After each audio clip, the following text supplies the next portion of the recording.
Hello everyone, मैं हूँ हीना और आप देख रहे हैं लीगल परसेप्शन। आज की वीडियो में हम विक्टिमोलॉजी यानी प्रपीड़न शास्त्र से जुड़े हुए कॉन्सेप्ट को लेकर सारे इम्पोर्टेंट पॉइंट डिस्कस करेंगे। तो वीडियो बेहद इम्पोर्टेंट है, इसके लास्ट तक बने रहिएगा। बट विक्टिमोलॉजी को डिस्कस करने से पहले आपके लिए एक ज़रूरी इन्फॉर्मेशन ये है कि क्रिमिनोलॉजी और पेनोलॉजी के जो नोट्स हैं वो तैयार हो चुके हैं, जो हिंदी लैंग्वेज में और बिल्कुल सिंपल लैंग्वेज में हैं और पीडीएफ फॉर्म में हैं, जिनको आप प्रिंट करा सकते हैं। अगर आपको क्रिमिनोलॉजी पेनोलॉजी के नोट्स चाहिए तो आप स्क्रीन पर दिख रहे इस व्हाट्सएप नंबर पर मैसेज करके केवल 100 रुपीज़ में क्रिमिनोलॉजी और पेनोलॉजी के नोट्स ले सकते हैं, जिसमें आपको जो भी इम्पोर्टेंट टॉपिक्स हैं, जो भी कॉन्सेप्ट हैं क्रिमिनोलॉजी और पेनोलॉजी के, वो सब आपको नोट्स में मिल जाएंगे। विक्टिमोलॉजी यानी प्रपीड़न शास्त्र। सबसे पहले इसके नाम से समझने की कोशिश कीजिए। विक्टिमोलॉजी यानी कि विक्टिम का मतलब क्या होता है? पीड़ित। पीड़ित भी कैसा? जो किसी अपराध से पीड़ित हो, जिसके साथ कोई क्राइम कमिट हुआ हो, तो उसे बोलते हैं पीड़ित। और लॉजी मतलब शास्त्र, तो पीड़ित शास्त्र, इसलिए इसको हम प्रपीड़न शास्त्र को हम पीड़ित शास्त्र भी कहते हैं, या पीड़ित विज्ञान के नाम से भी हम इसको जानते हैं। तो आज की वीडियो में हम इसको बहुत ही अच्छे से डिस्कस करने वाले हैं। तो नाम से आपको पता लग गया होगा कि इसमें हम सारा का सारा जो हमारा फोकस रहेगा वो विक्टिम पर रहेगा। जिस व्यक्ति के साथ कोई अपराध हुआ है, हम उस विक्टिम के बारे में इसमें स्टडी करते हैं। हम एक ऐसे शास्त्र का अध्ययन करेंगे जो हमें अपराध से पीड़ित व्यक्ति के बारे में बताता है। अच्छा, ये जो प्रपीड़न शास्त्र है, ये अपराध पीड़ितों के बारे में हमें एक ऐसा अध्ययन कराता है जिसमें हमें कुछ इम्पॉर्टेंट पॉइंट्स पढ़ने हैं। अर्थ डिस्कस करने से पहले ये समझिए कि एक तो आप इसको पीड़ित विज्ञान के नाम से पुकार सकते हो, आप इसको प्रपीड़न शास्त्र भी कह सकते हो। तो इसके दो नाम हैं, है ना? चाहे आप इसको पीड़ित विज्ञान कहो, चाहे आप इसको प्रपीड़न शास्त्र कहो। और विक्टिमोलॉजी बोलते हैं इंग्लिश में। तो इसका अर्थ ये कहता है कि इसके अंदर हम पीड़ितों का साइंटिफिक स्टडी करते हैं। जो पीड़ित व्यक्ति हैं, मतलब जिनके साथ कोई अपराध हुआ है, उनका हम इनके साथ वैज्ञानिक अध्ययन हम इनका अंदर करते हैं, जिसमें उनके अनुभव, उनके जीवन पर पीड़ित होने का प्रभाव और समाज के द्वारा पीड़ितों के प्रति क्या प्रतिक्रिया है। मतलब जब किसी व्यक्ति के साथ कोई क्राइम हो जाता है तो सोसाइटी उसके साथ किस तरीके का बिहेव करती है, किस तरीके से उसको ट्रीट करती है, ये चीज़ हम इसके अंदर पढ़ते हैं। साथ ही उसके साथ किस तरीके का व्यवहार किया जाता है, ये सब तरीके इसमें शामिल होते हैं। तो आमतौर पर ये एक ऐसा अध्ययन है जिसमें अपराध पीड़ित व्यक्ति और अपराधी के मध्य के हम संबंधों को देखते हैं। दूसरा, अपराध के जो व्यक्ति शिकार हुए हैं और जो हमारा क्रिमिनल जो न्याय प्रशासन है, जो हमारा आपराधिक न्याय प्रशासन है, उसके अंतर संबंधों का भी हम इसमें विवेचन, पूरे अच्छे से विस्तृत अध्ययन हम इसके अंदर करते हैं। तो सिंपल वर्ड्स में अगर मैं आपको इसका मीनिंग बताऊं, तो जो हमारी पुलिस है, जो हमारे कोर्ट्स हैं, न्यायालय हैं, जो हमारी सुधारक न्यायिक संस्थाएं हैं और जो हमारे समाज सेवी संगठन हैं, ये सब अपराध पीड़ितों के प्रति इनकी क्या प्रतिक्रिया है, ये सब हम इसके अंदर पढ़ते हैं। साथ ही उस पीड़ित व्यक्ति की पीड़ा को कम करने के लिए, उसके दुख, उसकी तकलीफ को कम करने के लिए क्या विधिक और प्रशासनिक प्रयास किए गए हैं, क्या तो हमने लीगल तरीके अपनाए हैं, क्या हमने एडमिनिस्ट्रेटिव तरीके अपनाए हैं उसकी पीड़ित को की पीड़ा को कम करने के लिए। यही इस प्रपीड़न शास्त्र की मुख्य विषय वस्तु है, यही इसका कॉन्सेप्ट है। तो बेसिकली इसमें सारा का सारा फोकस होता है विक्टिम पर। विक्टिम यानी कि पीड़ित। ठीक, अब यहाँ पर सबसे ज़रूरी बात यह है कि इसकी परिभाषा क्या हो सकती है। अब इसकी परिभाषा की अगर हम बात करें तो ये अपराध विज्ञान की एक शाखा है, एक ब्रांच है। जो आपका क्रिमिनल साइंस होता है, उसी की एक ब्रांच है आपकी प्रपीड़न शास्त्र, क्रिमिनल साइंस, जो मुख्य रूप से अपराध के पीड़ितों और ऐसे पीड़ित से जुड़ी हुई हर चीज़ का अध्ययन करती है। इसका इफेक्ट क्या हुआ, किसी व्यक्ति के साथ अगर कोई क्राइम हुआ है तो उस व्यक्ति पर उस क्राइम का क्या प्रभाव पड़ा, उस व्यक्ति का और अपराधी का क्या आपसी संबंध था जो उसने उसके साथ वो अपराध किया, और जो हमारे आज के टाइम की जो भी हमारी संस्थाएं हैं, जो हमारी कोर्ट्स हैं, जो हमारी पुलिस हैं, उनकी क्या प्रतिक्रिया रही, सोसाइटी की क्या प्रतिक्रिया रही ऐसे पीड़ित के प्रति, और किस तरीके से हम उस पीड़ित व्यक्ति को रेमेडी दिला सकते हैं, किस तरीके से हम उसको राहत दिला सकते हैं। तो वो सब कुछ हम इसके अंदर पढ़ते हैं। तो डेफिनेशन समझ आ गई होगी, बेहद इम्पॉर्टेंट। अच्छा, इसके उद्देश्य डिस्कस करने से पहले ये समझिए कि पीड़ित होता कौन है। तो पीड़ित मैंने आपको सिंपल वर्ड्स में समझाया कि एक ऐसा व्यक्ति होता है जिसके साथ कोई क्राइम कमिट किया गया हो। लेकिन अगर हम इसकी डेफिनेशन की बात करें तो जब हम पढ़ेंगे CRPC, तो जो हमारी दंड प्रक्रिया संहिता है 1973 वाली, इसके सेक्शन 2WA में पीड़ित को डिफाइन किया गया है, वहाँ उसकी डेफिनेशन दी गई है। ठीक, और यहाँ पर भी एक तरीके से यही बताया गया है कि जो व्यक्ति किसी अपराध से पीड़ित होता है उसी को हम पीड़ित कहेंगे। ठीक, अब यहाँ पर परपीड़न शास्त्र को हमने समझा, ठीक, क्या होता है। अब इसके उद्देश्य क्या हो सकते हैं, ऑब्जेक्टिव क्या हो सकते हैं परपीड़न शास्त्र के, क्यों हम इसके अंदर पीड़ित का अध्ययन करते हैं। तो इसका सबसे पहला उद्देश्य है अपराध का शिकार व्यक्ति कैसे और क्यों हो जाता है। सबसे पहले ज़रूरी चीज़ कि क्यों व्यक्ति कोई अपराध का कैसे और क्यों शिकार हो जाता है, क्या कारण है इसके। दूसरा, अपराध पीड़ित होने से किसी व्यक्ति को कैसे आप बचा सकते हो, है ना, क्या उसके लिए तरीके हैं। तीसरा, उसको कैसे आप लीगल एड दिला सकते हो, कैसे आप उसकी विधिक सहायता कर सकते हो, क्या लॉ में उसके लिए कुछ उपचार हैं, क्या उसको आप किसी तरीके से कोई उपचार दिला सकते हो अगर उसके साथ कोई क्राइम कमिट हो गया। तीसरी चीज़। चौथा, उसको किस तरीके से आप राहत दिला सकते हो जिससे कि उसकी वो पीड़ा जो है थोड़ी कम हो जाए। और पांचवा, समाज में प्रचलित धारणा को आप कैसे समाप्त करोगे जो उसके खिलाफ लोगों के मन में बन गई है। तो ये सारी चीज़ें जो हैं, ये सारे ऑब्जेक्टिव्स हैं आपके विक्टिमोलॉजी के। विक्टिमोलॉजी मेनली फोकस करता है इन सभी चीज़ों पर, और जब ये इन सब चीज़ों पर फोकस करता है तो बेसिकली हमारा सारा फोकस पीड़ित के ऊपर हो जाता है, इसीलिए इसको हम विक्टिमोलॉजी कहते हैं। तो ये थे इसके ऑब्जेक्टिव्स। नेक्स्ट आते हैं इसकी विषय वस्तु के बारे में। विषय वस्तु क्या इसके कंटेंट हो सकते हैं, किस चीज़ का अध्ययन करते हो। तो अपराध शास्त्र की एक उपशाखा, एक तो होती है ब्रांच बड़ी वाली, एक होती है सब ब्रांच।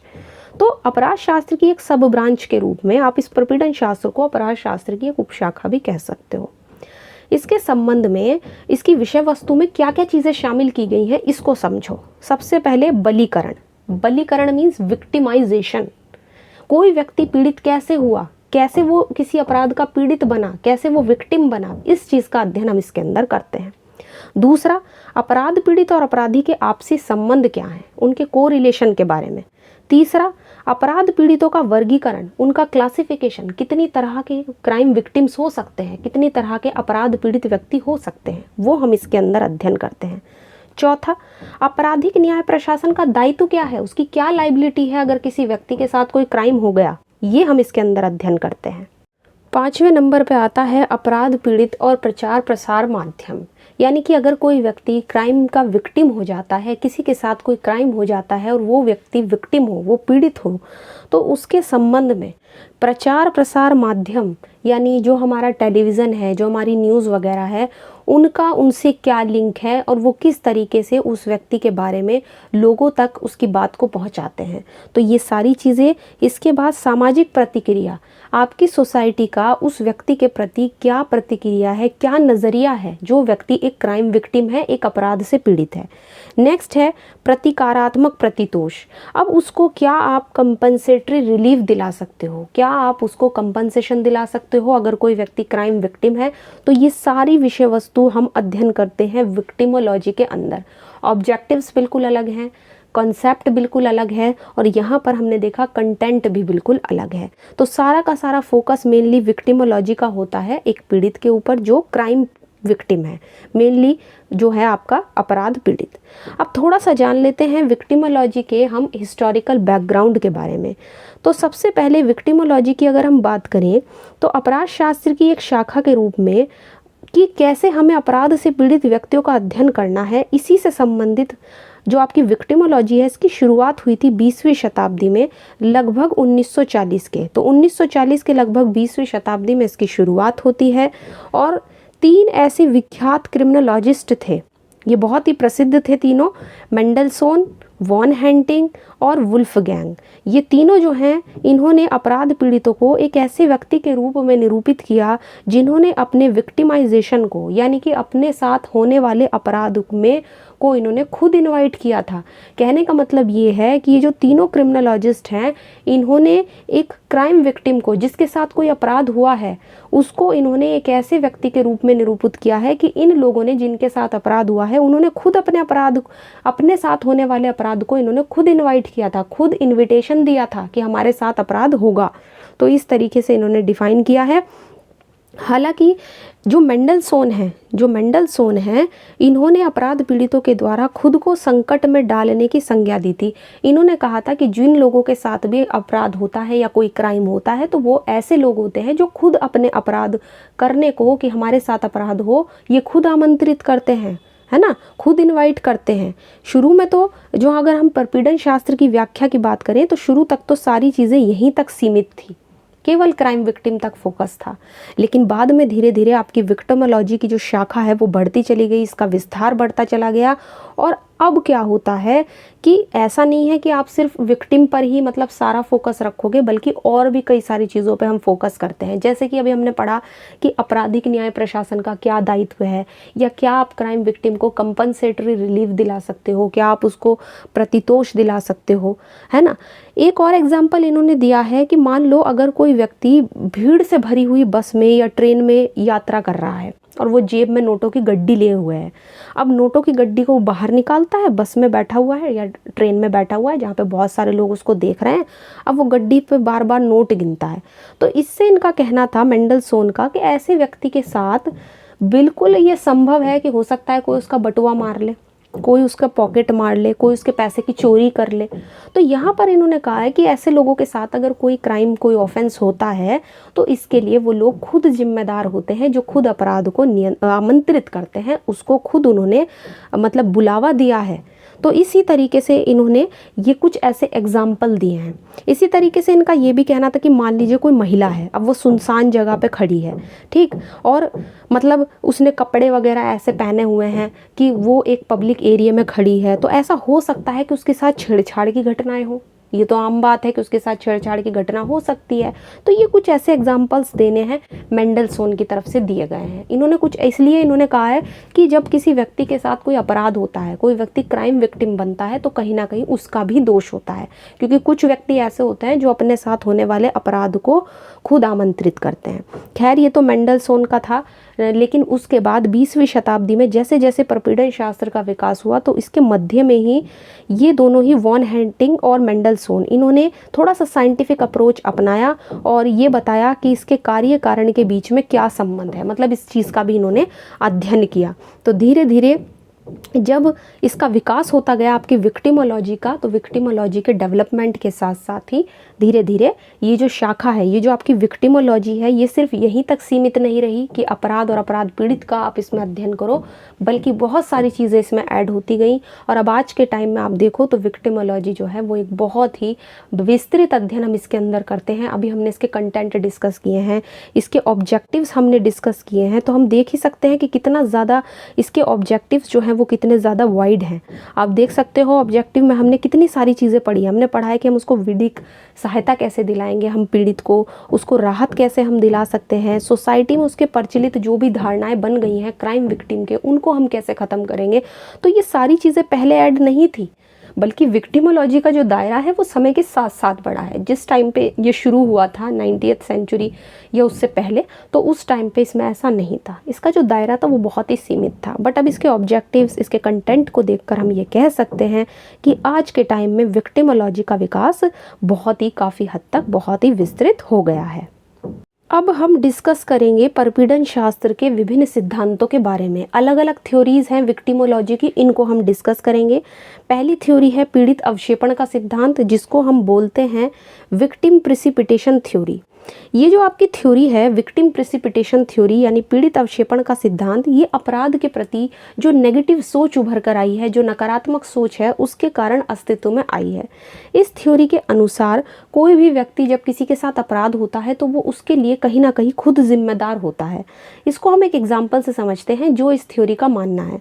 इस थ्योरी के अकॉर्डिंग मान लीजिए अगर कोई महिला अपनी मेहनत से बहुत ज़्यादा फेमस हो जाती है या बहुत ज़्यादा पैसा कमाने लगती है, तो उसके साथ जो घरेलू हिंसा की घटना का कारण ये भी हो सकता है क्योंकि वो अपने पति से ज़्यादा अपनी लाइफ में आगे बढ़ गई है, ज़्यादा उसने पैसा कमा लिया है, तो हो सकता है उसके साथ भविष्य में जो पति है वो उसके साथ डोमेस्टिक वायलेंस करे या उसके साथ घरेलू हिंसा की कोई घटना घटित हो जाए। तो यहाँ पर कहीं ना कहीं उस महिला की गलती मानी जाती है इस सिद्धांत के अकॉर्डिंग। इसी तरीके से मान लीजिए अगर कोई महिला है और उस महिला के साथ बलात्कार की घटना हुई है, रेप की घटना हुई है, तो यहाँ पर अगर ऐसा हो कि उस महिला ने उस पुरुष की बात पर ये विश्वास किया था कि वो भविष्य में उससे कहीं शादी करेगा, मतलब उससे शादी करेगा वो भविष्य में, इसलिए उसने उसकी बात पर विश्वास करके उससे रिलेशन बनाए, तो यहाँ पर हो सकता है उस महिला की गलती हो क्योंकि उसने उसकी झूठी बातों पर विश्वास किया था। तो सिंपली इस सिद्धांत का ये कहना है कि जो पीड़ित अवक्षेपण का सिद्धांत है वो फोकस इस बात पर करता है कि पीड़ित की भी कहीं ना कहीं गलती होती है कि उसके साथ ऐसा अपराध हुआ है। अब ज़्यादातर जो अपराध शास्त्री हैं वो इस सिद्धांत का समर्थन नहीं करते हैं, इसकी आलोचना भी होती है, ठीक। और वो ये मानते हैं कि ये जो है ये विक्टिमोलॉजी यानी परपीड़न शास्त्र के प्रति एक अवरोध है, एक बाधा है। इस सिद्धांत को मान्यता नहीं दी जाती है ज़्यादातर के द्वारा, क्योंकि कुछ का मानना है कि ज़रूरी नहीं है जिस व्यक्ति के साथ अपराध हुआ है उसकी भी कुछ ना कुछ गलती हो, ठीक। तो यहाँ पर ये सारी चीज़ें इम्पॉर्टेंट हैं। तो इस सिद्धांत में मेनली फोकस किया जाता है पीड़ित पर कि उसकी कितनी गलती है उस अपराध को करने में। ये सिद्धांत समझ आया। अब नेक्स्ट है आपका त्रिआदर्श का सिद्धांत, जिसे हम बोलते हैं ट्राई मॉडल थ्योरी। अब ट्राई मॉडल थ्योरी ये बोलती है सबसे पहले हमें जो है ना कुछ 3 चीज़ों पे ध्यान देना है। अब वो 3 चीज़ें बताई किसने हैं, तो ये बताई हैं आपको मेंडलसेन ने। मेंडलसेन इस सिद्धांत के मतलब ये जो आपका ट्राई मॉडल थ्योरी है इसके बहुत बड़े समर्थक थे। उन्होंने इसके लिए 3 चीज़ें बताई हैं कि जब भी किसी अपराध को आसान बनाना होता है किसी व्यक्ति के लिए तो उसको 3 परिस्थितियां चाहिए होती हैं। सबसे पहले, अगर अपराध पीड़ित गलत समय पर और गलत स्थान पर उपस्थित है तो जाहिर सी बात है उसके शिकार होने की संभावना बहुत ज़्यादा बढ़ जाती है। इसको आप एक एग्जाम्पल से समझते हैं। देखो, मान लो अगर कोई लड़की खाली बस में या खाली ट्रेन में अकेली सफ़र कर रही है तो अपराध के शिकार होने की वहाँ पर उसकी संभावना ज़्यादा बढ़ जाती है। ऐसा कहना है मेंडलसेन का। पहले बात कि अगर कोई गलत समय पर गलत स्थान पर कहीं मौजूद है तो हो सकता है उसके साथ वो अपराध हो जाए। दूसरी जो सिचुएशन मेंडलसेन ने बताई है वो ये है कि अपराध को आसान बनाने के लिए आपराधिक घटना के लिए कुछ आकर्षक कारक विद्यमान होते हैं। जैसे कि लंबे समय तक घर को अगर आप खाली छोड़ दो तो जाहिर सी बात है उसमें चोरी होने की संभावना बढ़ जाएगी, डकैती की संभावना बढ़ जाएगी। तो ये इन्होंने दूसरी बताई है। तो गलत समय पे गलत स्थान पे मौजूद रहना, इसके भी लिए भी अपराध आसान हो सकता है होना। दूसरा, अगर आप कुछ ऐसी मतलब आकर्षक कुछ परिस्थितियां ऐसी कर दो जैसे आपने घर खाली छोड़ दिया तो वो भी एक कारण है। और तीसरा है कुछ ऐसे अन्य कारक भी होते हैं जो अपराध पीड़ितों को अपराध का आसानी से शिकार बना देते हैं। जैसे कि कम एज है ना, कम आयु का व्यक्ति है तो उसकी सोच इतनी ज़्यादा मैच्योर नहीं हो पाती है, वो जल्दी से किसी के बहकावे में आ जाता है। या फिर आप बहुत ज़्यादा गरीब हो तो गरीबी के कारण भी अपराध बढ़ते हैं, है ना। या कोई व्यक्ति किसी स्पेसिफिक जाति का है, धर्म का है, तो ये सब चीज़ें जो हैं ये कुछ ऐसे कारक हैं जो अपराध को होने में सुगम बना देते हैं। अब यहाँ पर ट्राई मॉडल थ्योरी का मतलब यही है कि ये जो 3 सिद्धांत मेंडलसेन ने दिए हैं, तो आई होप ये थ्योरी आपको समझ आ गई होगी। लेकिन आलोचना तो हर चीज़ की होती है ना। इसी तरह से इस सिद्धांत की भी आलोचना हुई है। तो यहाँ पर हमें ध्यान यही रखना है कि जो पीड़ित अवक्षेपण का सिद्धांत है और जो आपकी ट्राई मॉडल थ्योरी है दोनों किस चीज़ पे फोकस करती हैं। नेक्स्ट है नैतिक गतिविधि का सिद्धांत। इसको हम बोलते हैं इंग्लिश में रूटीन एक्टिविटीज़ थ्योरी। जो हमारी डेली रूटीन में जो हम एक्टिविटी करते हैं अपनी, तो यहाँ पर इसको समझने के लिए सबसे पहले 1979 में 2 अपराध शास्त्री हैं और अमेरिका के थे वो, उनका नाम था कोहेन और फेल्सन। इन्होंने आपराधिकता और उससे पीड़ित व्यक्ति के बारे में अपने विचार व्यक्त करते हुए कहा कि जो व्यक्ति अपराध के पीड़ित होते हैं वो जो अपराध उनके साथ कमिट हुआ है वो उनके रोज़ के जीवन के ही एक भाग है। मतलब जो भी वो दैनिक दिनचर्या में जो भी वो करते हैं, अपने दैनिक क्रियाकलापों में जो भी कुछ करते हैं, उसी में से उनके साथ कोई ना कोई अपराध होता है और इसका परिणाम बहुत ही पीड़ादायक होता है। तो नैतिक गतिविधि का मतलब यही है कि जो भी आप डेली रूटीन में कर रहे हो उस डेली रूटीन से ही वो अपराध निकल कर आया है। और अपराधी कोई भी अपराध पीड़ित को अपने अपराध का शिकार बनाने में रुचि होनी चाहिए। ये भी इन्होंने कहा है कि अगर कोई व्यक्ति किसी के साथ अपराध कर रहा है तो उस अपराध पीड़ित के साथ कोई ना कोई अपराध का शिकार बनाने में रुचि होनी चाहिए। ठीक, तो यहाँ पर ये कुछ इम्पॉर्टेंट बातें इन्होंने कही है इस सिद्धांत के अकॉर्डिंग। इसी सिद्धांत की एक और विशेषता ये भी मानी जाती है कि पीड़ित के लिए सुरक्षा का अभाव होना, यानी कि उसके पास माता पिता ना होना, संरक्षक का ना होना भी अपराध कार्य में सहायक होता है। यानी अगर उसकी देखभाल करने वाला कोई नहीं है, उसके पेरेंट्स नहीं है, उसके संरक्षक नहीं है, तो भी अपराध कार्य होने में सहायक होता है। क्योंकि संरक्षण के बिना जो घर से भागे हुए बच्चे हैं, बालक हैं, बालिकाएं हैं, या जिन लोगों के पास रोजगार नहीं है, ये सब भी आपराधिक तत्वों के शिकंजे में आसानी से आ जाते हैं। तो ये थी आपकी रूटीन एक्टिविटीज़ थ्योरी। नेक्स्ट है हमारा भौतिक सन्निकटता का सिद्धांत, यानी कि फिजिकल प्रॉक्सिमिटी थ्योरी। इस सिद्धांत को हम सानिध्य कल्पना भी कह सकते हैं। क्या कह सकते हैं? सानिध्य कल्पना भी हम इस सिद्धांत को कह सकते हैं। आमतौर पे ये कहा जाता है कि अपराधियों और अपराध पीड़ितों के जो भी सामाजिक और जो भी मतलब जनसांख्यिकी लक्षण होते हैं वो एक जैसे होते हैं। जैसे एक ही समुदाय का होना, एक ही कम्युनिटी का होना, एक ही परिवार का होना, या एक दूसरे का पड़ोसी होना, एक दूसरे के बहुत ही समीप रहना, ये सब हमें देखते हैं। इस थ्योरी के अकॉर्डिंग जब कोई व्यक्ति बहुत ही मतलब एक कम्युनिटी का होता है, एक परिवार में रहते हैं, या फिर बहुत ही ज़्यादा पड़ोसियों की तरह रहते हैं, आसपास रहते हैं, तो ये सारी परिस्थितियाँ भौतिक सन्निकटता के सिद्धांत के अकॉर्डिंग अपराध के लिए सहायक होती है। ठीक, अब जैसे फॉर एग्जांपल मान लो आप जहाँ पे रह रहे हो वहाँ पर मान लो बराबर में ही कोई ऐसा व्यक्ति रहता है जिसकी चोरी करने की आदत है। तो अब उसकी चोरी करने की आदत है तो हो सकता है वो आपका पड़ोसी है, तो एक दिन वो भी आपके घर में चोरी कर सकता है ना। तो इस तरीके से तो जो भौतिक सन्निकटता का सिद्धांत है ये बताता है कि अपराधी और जो अपराध पीड़ित हैं अगर वो बहुत ही ज़्यादा नज़दीक हैं, बहुत ही ज़्यादा निकट हैं, चाहे वो पड़ोसी होने के नाते हों या कोई परिवार के सदस्य होने के नाते हों या एक ही कम्युनिटी के हों, एक ही समुदाय के हों, तो ये सब चीज़ें भी अपराध के लिए सहायक हो सकती हैं। ठीक, और यहाँ पर बहुत सारी चीज़ें ऐसी हैं जो इन सब के लिए जिम्मेदार होती हैं। तो यहाँ पर जो आपका भौतिक सन्निकटता का सिद्धांत है वो प्रॉक्सिमिटी की बात कर रहा है, मतलब निकटता की बात कर रहा है। तो ऐसा कुछ इतना मतलब डिफ़िकल्ट है नहीं, बहुत ही सिंपल है। अगर आप समझना चाहो तो चारों सिद्धांत आपको समझ आ गए होंगे। अब नेक्स्ट है दांडिक युग्म का सिद्धांत, यानी कि पीनल कपल थ्योरी। इस थ्योरी को समझने से पहले ये समझिए कि परपीड़न शास्त्र के कुछ समर्थकों का ये विचार है कि हर अपराध में दो पक्षकार होते हैं, एक होता है अपराध करने वाला और दूसरा होता है अपराध पीड़ित, यानी कि क्राइम विक्टिम, जिसके साथ वो अपराध हुआ है। तो ये कहना है विक्टिमोलॉजी के कुछ विचारकों को कि इन दोनों का कांटेक्ट में आना बहुत ज़रूरी है। जब ये दोनों एक दूसरे के संपर्क में आएंगे तभी अपराध घटित होगा, अगर एक दूसरे के कांटेक्ट में नहीं आएंगे तो अपराध भी घटित नहीं होगा। इस तरह अपराध के पीड़ित जो दांडिक युग्म है उनका अभिन्न सहभागी होने के कारण ही अपराध के दुष्परिणामों को भोगने की तैयारी दिखानी चाहिए। कहने का मतलब ये है कि इस थ्योरी के अकॉर्डिंग कि दोनों का कांटेक्ट में आना बेहद ज़रूरी है। अगर दोनों कांटेक्ट में नहीं आएंगे तो अपराध नहीं होगा। लेकिन ये जो थ्योरी है इसको स्वीकार नहीं किया जाता, इसको महत्व नहीं दिया जाता, जैसे कि हमने अभी दूसरी थ्योरीज पढ़ी है, क्योंकि ये पीड़ित अवक्षेपण थ्योरी के समान ही होती है।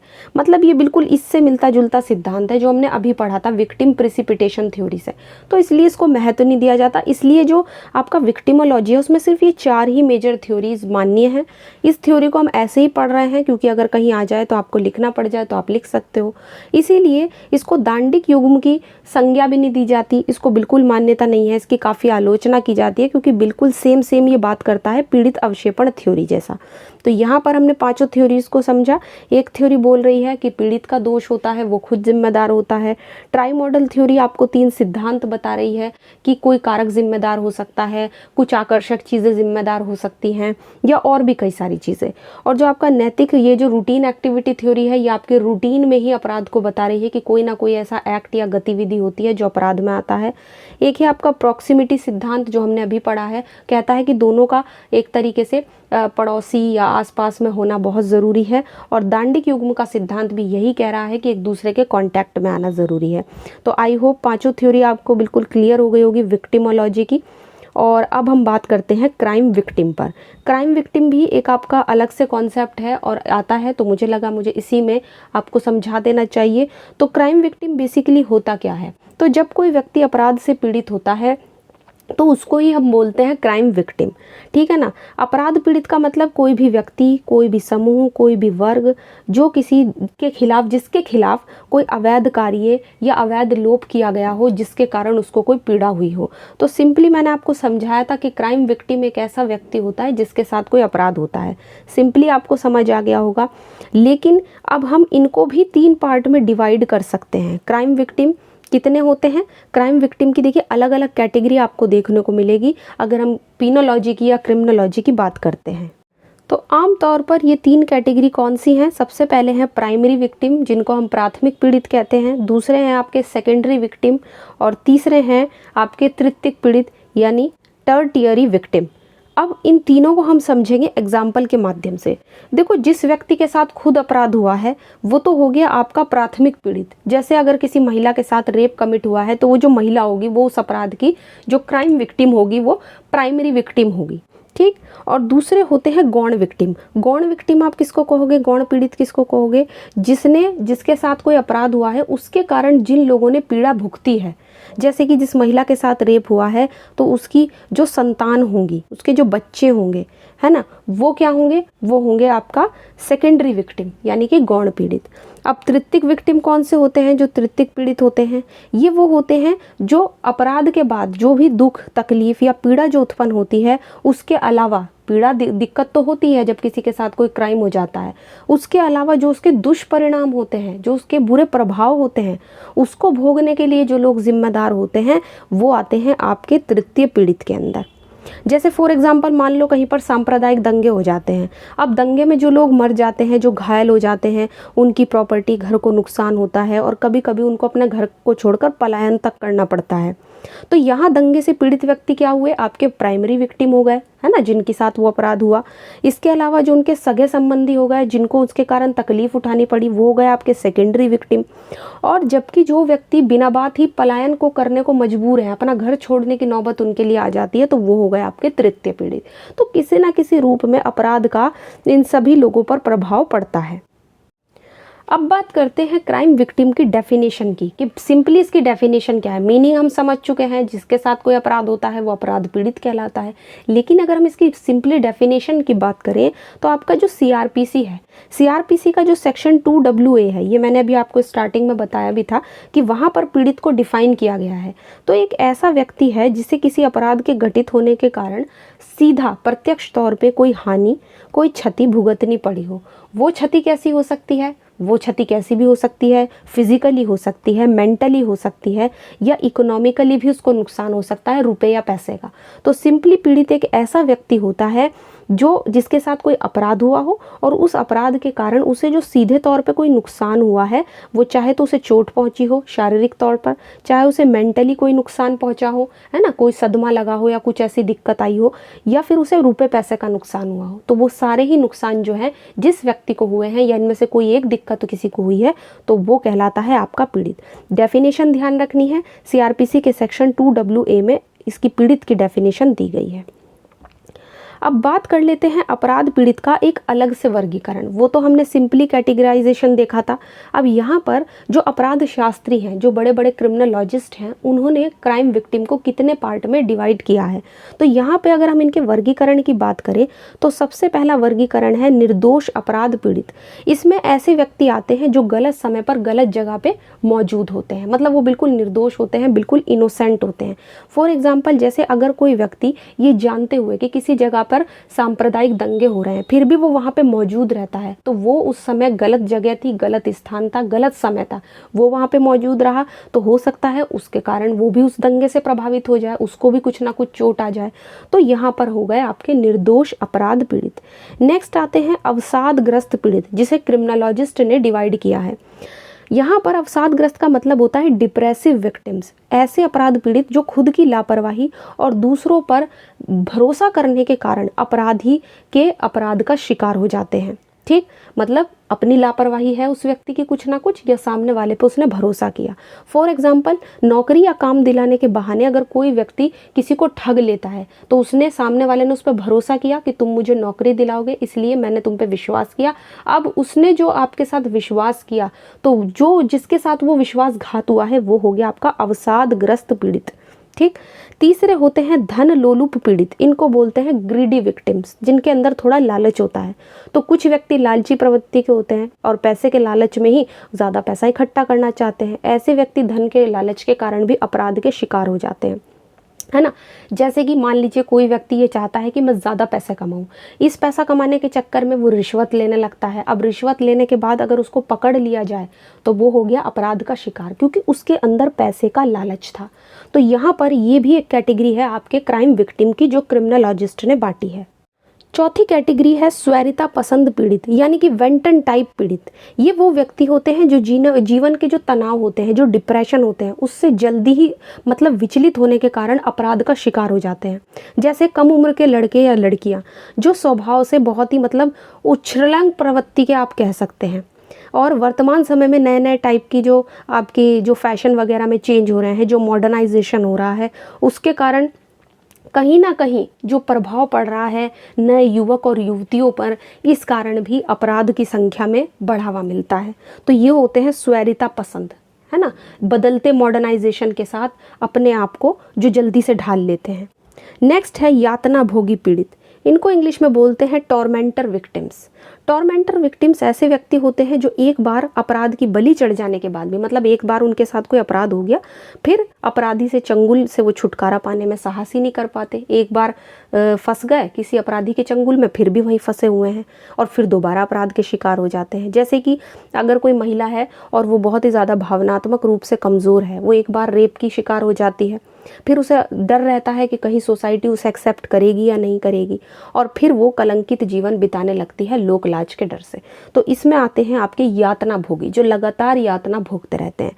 तो ये 5 कैटेगरी में डिवाइड किया है क्रिमिनोलॉजिस्ट ने क्राइम विक्टिम को। आई होप पांचों कैटेगरी आपको समझ आ गई होगी। एग्जाम्पल के साथ मैंने समझाने की कोशिश की है। अब हम बात करेंगे इसमें केस लॉ की। सबसे पहला जो केस लॉ है वो है हमारा बोधिसत्व गौतम वर्सेस शुभ्रा चक्रवर्ती। बेहद इंपॉर्टेंट केस लॉ, आपको कॉन्स्टिट्यूशन में भी मिल जाएगा। ये केस लॉ इसलिए इम्पॉर्टेंट था क्योंकि इसमें एक महिला जो रेप की शिकार हो गई थी, उसको कोर्ट ने कंपनसेशन दिलाया था। कोर्ट के सामने क्वेश्चन ये था कि क्या ऐसी महिला को कंपनसेशन दिलाना है या नहीं है। तो कोर्ट ने इसमें जजमेंट दिया कि बलात्कार जो होता है वो केवल किसी महिला के शरीर के खिलाफ ही अपराध नहीं है, बल्कि पूरे समाज के खिलाफ एक अपराध है। और इसमें जो पीड़ित व्यक्ति होता है, जो महिला होती है पीड़ित, उसकी जो मनोवैज्ञानिक सोच होती है वो समझ बिल्कुल नष्ट हो जाती है, जिस कारण उसे बहुत ज़्यादा दिक्कतें सहनी पड़ती है, मानसिक तनाव सहना पड़ता है। इसलिए जो आपका रेप जैसा जो क्राइम है वो एक बहुत ही सीरियस क्राइम है और ऐसी महिला को बिल्कुल कंपनसेशन मिलना चाहिए। और अगर उसको कंपनसेशन नहीं मिलेगा तो, क्योंकि जब किसी के साथ रेप कमिट होता है तो उसकी व्यक्ति के आर्टिकल 21 जो हमें जीने का अधिकार देता है और साथ ही हमें डिग्निटी के साथ, हमें गरिमा के साथ जीने का अधिकार देता है, उसका भी उल्लंघन होता है। तो यहाँ पे कोर्ट ने उस महिला को कंपनसेशन दिलाया। बेहद इंपॉर्टेंट केस है और बहुत ही फेमस केस है, कॉन्स्टिट्यूशन में भी आपको मिलेगा और आर्टिकल 21 से भी डील करता है। तो कोर्ट ने उसको कंपनसेशन दिलाया। नेक्स्ट है फूलवती वर्सेस दिल्ली राष्ट्रीय राजधानी क्षेत्र। ये आपका 2000 का केस है और इस मामले में जो दिल्ली हाई कोर्ट था उसने पीड़िता को राज्य से 3 लाख रुपए का मुआवजा दिलवाया। क्यों दिलवाया? क्योंकि उसके पति की पुलिस कस्टडी में अननेचुरल डेथ हो गई थी, जिसका पुलिस के पास कोई संतोषजनक उत्तर नहीं था कि उसकी डेथ क्यों हुई है। तो फाइनली आप देख सकते हैं कि जो हमारी जुडिशरी है, चाहे हमारे सुप्रीम कोर्ट हो, चाहे हमारे हाई कोर्ट्स हो, उन्होंने भी टाइम टू टाइम जो व्यक्ति क्राइम विक्टिम्स रहे हैं या अपराध के पीड़ित रहे हैं, उन्होंने भी कितना इंपॉर्टेंट रोल प्ले किया है हमारी जुडिशरी ने। और ऐसे कई सारे जजमेंट्स और केसेस हम देख सकते हैं जिसमें जुडिशरी ने क्राइम विक्टिम्स के लिए कुछ ना कुछ किया है और बड़ा ही अच्छे अच्छे जजमेंट्स दिए हैं। तो आज की वीडियो में हमने अच्छे से डिस्कस किया है विक्टिमोलॉजी यानी प्रपीड़न शास्त्र और क्राइम विक्टिम के कॉन्सेप्ट को। दोनों ही बेहद इंपॉर्टेंट कॉन्सेप्ट हैं आपके क्रिमिनोलॉजी और पेनोलॉजी से रिलेटेड। तो आज की वीडियो में इतना ही। साथ ही अगर आपको आज की वीडियो पसंद आई है तो इसको लाइक कर दीजिए, ज़्यादा से ज़्यादा शेयर कीजिए, और अगर चैनल पे नए हैं तो इसको सब्सक्राइब कर लीजिए। इसके अलावा आप हमें टेलीग्राम पे ज्वाइन कर सकते हैं, जहाँ पर आपको कई सारे नोट्स और PDF मिल जाएंगे। साथ ही अगर आपको दूसरे लॉस पढ़ने हैं जो अभी तक हमने इस चैनल पे पढ़े हैं, तो आप डिस्क्रिप्शन में दिए गए प्लेलिस्ट के लिंक पर जाकर वहाँ से उन लॉस को पढ़ सकते हैं। तो आज की वीडियो में इतना ही, मिलते हैं नेक्स्ट वीडियो में।